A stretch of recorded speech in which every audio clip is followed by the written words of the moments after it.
English premier লিগে সবশেষ Everton ম্যাচের তিক্ত অভিজ্ঞতা নিয়ে ঘরের মাঠে উলভারহ্যাম্পটনের বিপক্ষে খেলতে নামবে লিভারপুল। ড্র করা সেই ম্যাচের পর উত্তপ্ত ঘটনায় লাল কার্ড দেখেন অলরেড বস আর্নে স্লট। পরে তাকে 2 ম্যাচের জন্য নিষেধাজ্ঞাও দিয়েছে প্রিমিয়ার লিগ কর্তৃপক্ষ। তাই উলভসদের বিপক্ষে তাকে ডাগআউটে পাচ্ছে না লিভারপুল শিবির।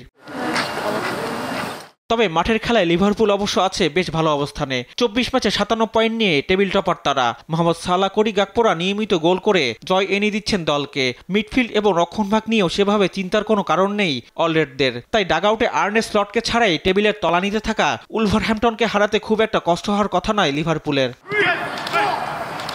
এদিকে অন্য ম্যাচে রাত 10:30টায় টটেনহ্যামের আতিথ্য নেবে ম্যানচেস্টার ইউনাইটেড। বর্তমানে সময়টা অবশ্য খুব একটা ভালো যাচ্ছে না ম্যানুয়ের। জয় যেন সোনার হরিণ হয়ে উঠেছে রেড ডেভিলসের কাছে। সবশেষে 5 ম্যাচে মাত্র 2টি জয় তাদের। টেবিলের 14তে থেকে রীতিমতো ধুঁকছে রুবেন আমোরিমের শিষ্যরা। এই ম্যাচে টটেনহ্যামকে হারিয়ে পয়েন্ট টেবিলে নিজেদের এগিয়ে নেওয়ার লক্ষ্য থাকবে ওল্ড ট্রাফোর্ডের দলটির।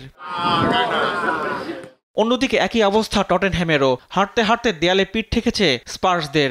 সবশেষ 5 ম্যাচের একটি জয়ই বলে দিচ্ছে কতটা দুরবস্থার মধ্য দিয়ে যাচ্ছে তারা। 24 ম্যাচে 27 পয়েন্ট নিয়ে ম্যানুর পরের অবস্থানে আছে দলটি। তাই এই ম্যাচে ঘরের মাঠের সুবিধা কাজে লাগিয়ে ম্যানুকে হারিয়ে জয়ে ফিরতে মরিয়া টটেনহ্যাম। রিফাত আঞ্জুম, দেশ টিভি, স্পোর্টস ডেস্ক।